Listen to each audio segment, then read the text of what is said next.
Hello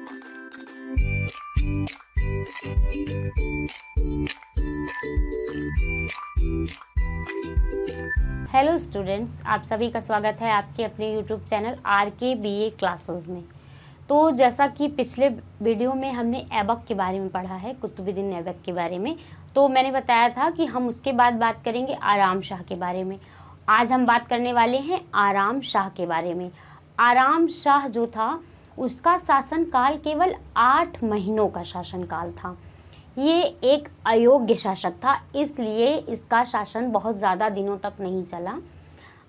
1210 से start होता है और जून के आपके 1211 ईस्वी में इसकी मृत्यु हो जाएगी और इसका शासन समाप्त हो जाएगा। और फिर वहाँ से शासन स्टार्ट होगा इल्तुतमिश का, यानी कि इल्बारी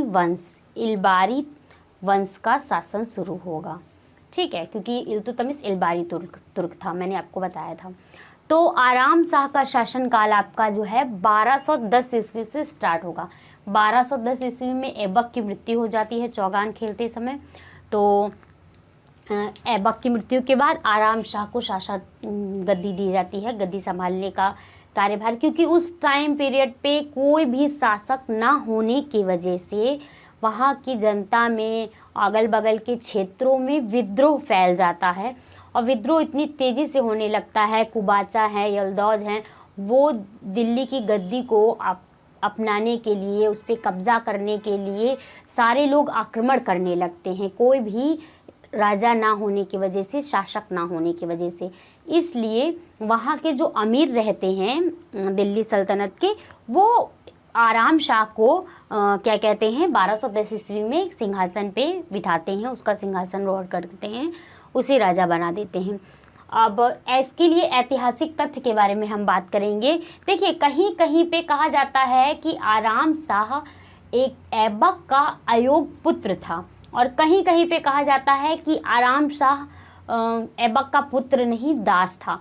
ऐबक का तो कोई पुत्र ही नहीं होता है, कहीं कहीं ऐसा कहा जाता है। विद्वानों में इस बात को लेकर कि बहुत ही ज़्यादा मतभेद है। तो कुछ तथ्य हैं उसके बारे में, ऐतिहासिक तथ्य हैं, उनके बारे में हम बताएं। मिन्हाज-ए-सिराज, ठीक है, एक तथ्य है, एक बुक है मिन्हाज-ए-सिराज। उसमें ऐबक की केवल 3 पुत्रियों का वर्णन है कि ऐबक की केवल 3 पुत्री हैं, जिसमें से एक है शाह तुर्कीन, जिसका विवाह इल्तुतमिश से होता है, मैंने आपको बताया था, और इल्तुतमिश उसका दामाद है ऐबक का। ठीक है, तो 3 पुत्रियों का वर्णन मिलता है मिन्हाज-ए-सिराज में। उसके बाद तबकात-ए-नासिरी, ये दूसरा ऐतिहासिक तथ्य है, जिसमें लिखा हुआ है बिन ऐबक लिखा हुआ है, तो उसका मतलब है ऐबक का पुत्र। इसको इतिहासकारों द्वारा या उस टाइम पीरियड के जो भी राइटर थे उनके द्वारा इसको गलत पढ़ा गया है और बता दिया गया है कि ये ऐबक का पुत्र था, बट ये ऐबक का पुत्र नहीं, ऐबक का दास ही था। ठीक है, तो कहीं कहीं पे बोलते हैं इसे ऐबक का पुत्र। फिर तारीख-ए-जहाँ गुशाय, इसके राइटर है मलिक जुबैनी। ठीक है, मलिक जुबैनी, तारीख-ए-गुशाय के राइटर हैं मलिक जुबैनी। ये बताते हैं कि ऐबक का कोई पुत्र नहीं था ऐबक का। इन्होंने साक्ष्य दिया है। तारीख-ए-जहाँ गुशाय में मलिक जुबैनी बताते हैं कि ऐबक का कोई पुत्र ही नहीं था, ऐबक की केवल 3 पुत्रियां हैं। ठीक है, फिर उसके बाद इसका जन्म कब हुआ था वो अज्ञात है। जन्म के बारे में हम आराम शाह के कोई कहीं पे हमें कुछ विवरण नहीं मिलता है, तो उसे हम नहीं जानते। मृत्यु इसकी जून 1211 ईस्वी में हुई थी, युद्ध में मारा गया था। ये जो इल्तुतमिश से इसका युद्ध हुआ था, ये उसमें मारा गया था कि उसके पश्चात मरा था, इसका भी कोई साक्ष्य प्राप्त नहीं है। इसमें भी विद्वानों में मतभेद रहा है। ठीक है, इसका सिंहासन रोहड़ हुआ था दिसंबर 1210 शासनकाल इसका जो था 22 जून 1210 ईस्वी तक, 8 माह का शासनकाल। ठीक है, कितने दिन का? 8 माह का शासनकाल। ठीक, 8 माह का शासनकाल रहा है आराम शाह का। इसका सहायक सेना नायक जो था वो है अक्सशंकर और फर्रुख शाह। ठीक है, अक्सशंकर और फर्रुख शाह इसके सहायक सेना नायक है।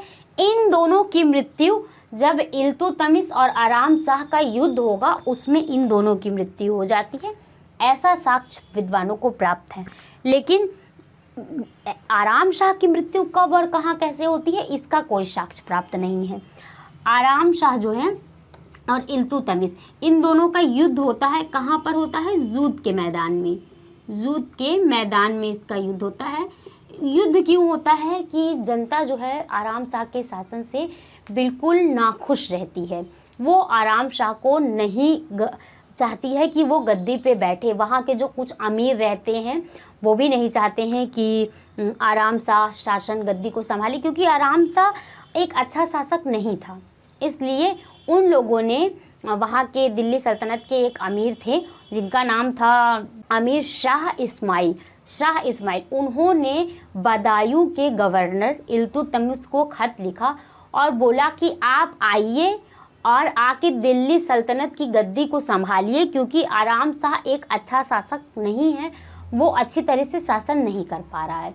तो जब ये पत्र इल्तुतमिश को मिलता है तो इल्तुतमिश आते हैं, आराम शाह से युद्ध होता है। आराम शाह गद्दी छोड़ना नहीं चाहता है, इसलिए आराम शाह और इल्तुतमिश के बीच में जूद के मैदान में युद्ध होता है और उस युद्ध में जो है आराम शाह पराजित हो जाता है। आराम शाह की हार हो जाती है और इल्तुतमिश जो है दिल्ली सल्तनत की गद्दी पर बैठ जाता है, दिल्ली सल्तनत की गद्दी को संभालता है और यहाँ से इल्बारी वंश का शासन शुरू होता है। ठीक है, अब हम अगले वीडियो में पढ़ेंगे। आराम शाह के बारे में बहुत ज़्यादा इसलिए नहीं है क्योंकि आराम शाह का शासनकाल केवल 8 महीने का है। 8 महीने में और वो भी ऐसा शासक जो कोई योग्य नहीं है, तो वो क्या कार्य करेगा, कुछ भी नहीं करेगा। इसलिए आराम शाह के बारे में बहुत ज़्यादा पूछता भी नहीं है। ठीक है, तो अब अगला जो हमारा लेक्चर होगा उसमें हम बात करेंगे इल्बारी वंश के बारे में, यानी कि इल्तुतमिश के बारे में। इल्तुतमिश सबसे ज़्यादा इम्पॉर्टेंट टॉपिक है हमारे गुलाम वंश का। ठीक है, तो आई होप गाइस आपको समझ आया होगा। अगर आपको वीडियोस अच्छी लगी है तो चैनल को सब्सक्राइब कीजिए, वीडियोस को लाइक कीजिए, बेल आइकन प्रेस कीजिए ताकि नोटिफिकेशन के द्वारा सारी आप तक हमारी वीडियोस पहुँचे। और अगर अभी तक आपने हमारी पिछली वीडियोस नहीं देखी है तो पिछली वीडियोस जा कर के देखिए, ताकि आपको पता चले कि हम 1210 ईस्वी में दिल्ली सल्तनत के सेकंड शासक के बारे में पढ़ रहे हैं, यानी कि आराम शाह के बारे में पढ़ रहे हैं। इससे पहले हमने ऐबक के बारे में पढ़ लिया है और दिल्ली सल्तनत के बारे में भी पढ़ लिया है। भारत पे अरबों के आक्रमण के बारे में टोटल चीज़ें आपको मेरी प्लेलिस्ट में मिल जाएंगी, तो आप जाइए और वीडियोस को देखिए, पिछले वीडियोस को, ताकि ये वीडियोस आपको और भी अच्छी तरह से क्लियर हों। Thank you for watching this video.